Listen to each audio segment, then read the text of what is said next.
Hello friends, இன்றைக்கி நம்மளுடைய சேனலில் ரொம்பவே சுவையான வெஜிடபிள் மஞ்சூரியன் எப்படி செய்யறது தான் பார்க்க போகிறோம். இந்த வெஜிடபிள் மஞ்சூரியனுக்கு இன்றைக்கி 2 காய்கறிகள் எடுத்திருக்கேன். ஒன்று கேரட்டு, இன்னொன்று கோஸு. இந்த ரெண்டுத்தையும் வச்சு தான் இன்றைக்கி நம்ம வெஜிடபிள் மஞ்சூரியன் செய்ய போகிறோம். சரிங்க, நம்ம வெஜிடபிள் மஞ்சூரியன் எப்படி செய்யுதுன்னு பார்க்கலாம். இப்போ நமக்கு வெஜிடபிள் மஞ்சூரியனுக்கு பார்த்திங்கன்னா இன்றைக்கி 2 காய் எடுத்திருக்கேன். ஒன்று பார்த்திங்கன்னா கோஸ் பார்த்திங்கன்னா இந்த மாதிரி துருவி எடுத்திருக்கேன்.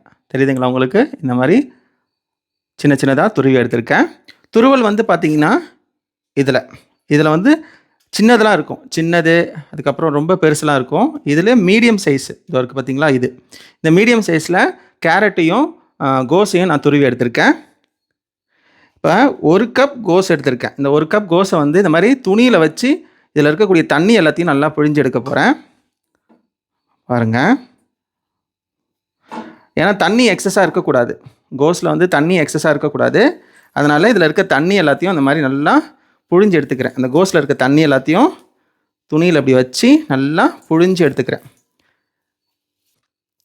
இந்த மாதிரி கோஸு கேரட்டில் அதிகமாக தண்ணி இருந்துன்னு வச்சிங்களேன், நம்ம சோள மாவு மைதா மாவுலாம் சேர்ப்போம். அந்த மாதிரி சேர்க்குறப்போ நமக்கு உருண்டை பிடிக்க வராது. மஞ்சூரியன் உருண்டை பிடிப்போம்ல, அது உருண்டை பிடிக்க வராது, ரொம்ப தண்ணியாக இருக்கும். அதனால் இதில் இருக்க தண்ணி எல்லாத்தையும் நல்லா புழிஞ்சு எடுத்தாச்சு. இப்போ கோஸில் இருக்க தண்ணி எல்லாத்தையும் புழிஞ்சு எடுத்தாச்சு. இப்போ அதை வேறு ஒரு பாத்திரத்தில் போட்டுக்கலாம். இப்போது இந்த பாத்திரத்தில் ஏற்கனவே புழிஞ்ச அந்த கோஸை இதில் சேர்த்துக்கலாம். தண்ணியே இருக்கக்கூடாது. இந்த மாதிரி தண்ணியே இல்லாமல் பிழிஞ்சு எடுத்துக்கணும். தெரியுதுங்களா உங்கள் கோஸு? இந்த மாதிரி தண்ணியே இருக்கக்கூடாது கோஸில். இப்போ அடுத்தது கேரட் இந்த மாதிரி புழிஞ்சு எடுத்துக்கலாம். அடுத்தது இந்த தண்ணியை ஊற்றிடலாம். கோஸில் இருக்கக்கூடிய தண்ணியை கீழே ஊற்றிட்டு வந்துடுறேன். துணி பார்த்தீங்கன்னா நீங்கள் இட்லி துணியில் கூட இந்த மாதிரி பொழிஞ்சு எடுத்துக்கலாம். இட்லி துணிக்கு நம்ம கட் பண்ணுவோம்ல, அந்த துணியில் கூட இந்த மாதிரி பொழிஞ்சு எடுத்துக்கலாம். அடுத்து 1 கப் கேரட் இந்த மாதிரி துருவி எடுத்துருக்கேன். அதே துருவல் தான், மீடியம் சைஸில் இருந்ததில் அதே துருவலை தான் துருவி எடுத்துருக்கேன். இப்போ இதுலேயும் தண்ணியை இருத்து எடுத்துக்கலாம்.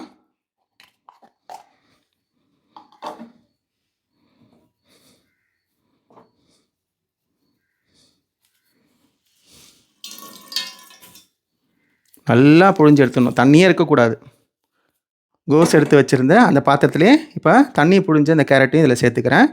இது மாதிரி தண்ணி புழிஞ்சு சேர்க்கணும். மஞ்சூரியன் செய்கிறது போது காய்கறியில் தண்ணியே இருக்கக்கூடாது. பாருங்கள், தண்ணியே இல்லாமல் இருக்கணும். அப்போ தான் நமக்கு அந்த உருண்டை பிடிக்கும் போது நல்லா வரும். சரிங்களா? அப்போ இதில் என்னென்ன சேர்த்துருக்கோம்? 1 கப் கோஸு, 1 கப் கேரட்டு, அதில் இருக்க தண்ணி எல்லாத்தையும் நல்லா புழிஞ்சு எடுத்துகிட்டு இதில் போட்டிருக்கோம். சரிங்களா? 2 டேபிள் ஸ்பூன் அளவுக்கு மைதா மாவு, 2 டேபிள் ஸ்பூன் அளவுக்கு சோள மாவு,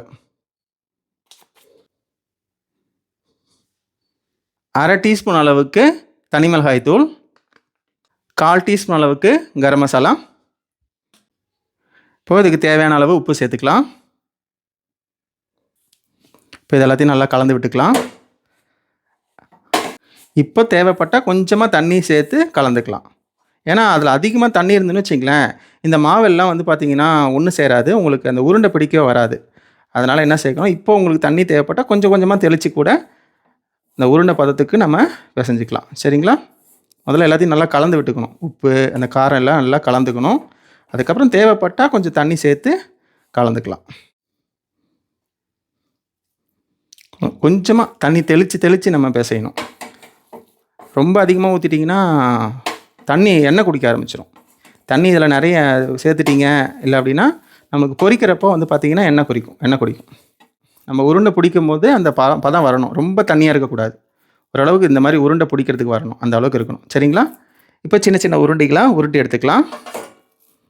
ரொம்ப பெருசாக இல்லாமல் ஓரளவுக்கு மீடியம் சைஸில் இந்த சைஸ் இருந்தால் போதும். அப்போ தான் வேகும் நல்லா. தெரியுதுங்களா? இந்த அளவுக்கு இருந்தால் போதும். இப்போ பாருங்கள், எல்லாமே சின்ன சின்ன உருண்டையாக உருட்டி எடுத்தாச்சு. இப்போ இது எல்லாத்தையும் எண்ணெயில் போட்டு பொரித்து எடுத்துக்கலாம். அடுப்பை பற்ற வச்சுக்கலாம்.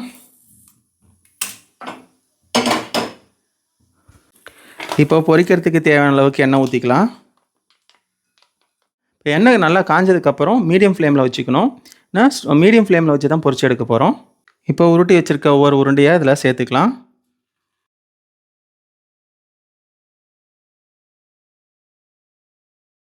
மொத்தமாக 12 உருண்டை வந்துச்சு. போட்ட உடனே நம்ம கலந்து விடக்கூடாது, மேபி உடையலாம். அதனால் கொஞ்சம் நேரம் அது வேகட்டும், அதுக்கப்புறம் நம்ம இதை திருப்பி விடலாம். அந்த பால்ஸ் எல்லாம் நம்ம போட்டதுக்கப்புறம் இப்படி கிளறி விட்டோம் அப்படின்னா கண்டிப்பாக வந்து கீழே ஒட்டிகிட்ருக்கோம், அப்படியே கடாயில் வந்து ஒட்டிடும். அதனால் போட்டதுக்கப்புறம் கொஞ்சம் நேரம் ஆனதுக்கப்புறம் இந்த மாதிரி தள்ளி விட்டிங்கன்னா கரெக்டாக இருக்கும். பாருங்கள்,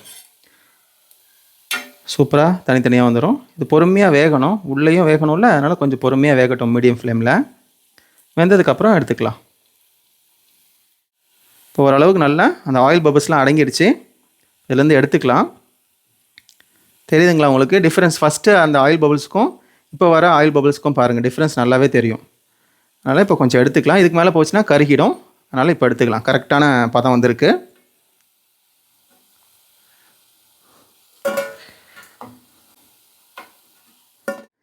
பாருங்கள், சூப்பராக ரெடி ஆகிடுச்சு பாருங்கள். ஒவ்வொரு உருண்டைகளும் கரெக்டாக அந்த கலர் வந்திருக்கு பாருங்கள், அந்த ஸ்ட்ரக்சர் வந்து கரெக்டாக வந்திருக்கு. அடுப்பு பற்ற வச்சுக்கலாம். இப்போது 2 டேபிள் ஸ்பூன் அளவுக்கு எண்ணெய் ஊற்றிக்கலாம். ரீஃபைண்டட் ஆயில் தான். 2 டேபிள் ஸ்பூன் அளவுக்கு எண்ணெய், 1 டேபிள் ஸ்பூன் அளவுக்கு பொடியாக நறுக்கின பூண்டு, 1 டேபிள் ஸ்பூன் அளவுக்கு பொடியாக கட் பண்ண இஞ்சி,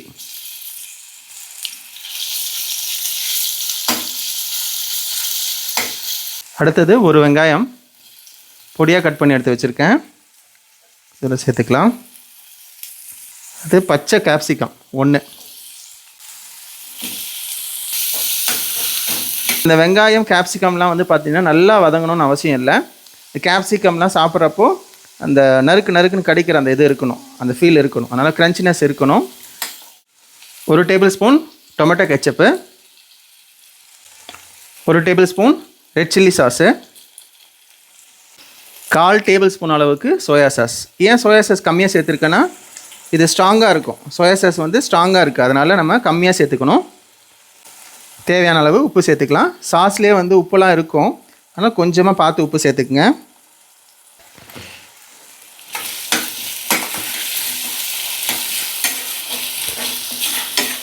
இந்த செமி கிரேவி மாதிரி வேணும் அப்படின்னு நினச்சிங்கன்னா இந்த சோள மாவு வந்து தண்ணியில் கரைச்சி வச்சுருக்கேன். பாருங்கள், சோள மாவு வந்து பார்த்திங்கன்னா 1/2 டேபிள் ஸ்பூன் அளவுக்கு சோள மாவு எடுத்து இந்த மாதிரி தண்ணியில் கரைச்சி வச்சுருக்கேன்.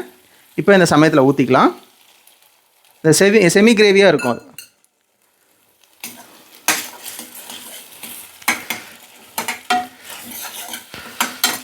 இப்போது பொரிச்சு வச்சுருக்க இந்த வெஜிடபிள் பால்ஸை இதில் சேர்த்துக்கலாம்.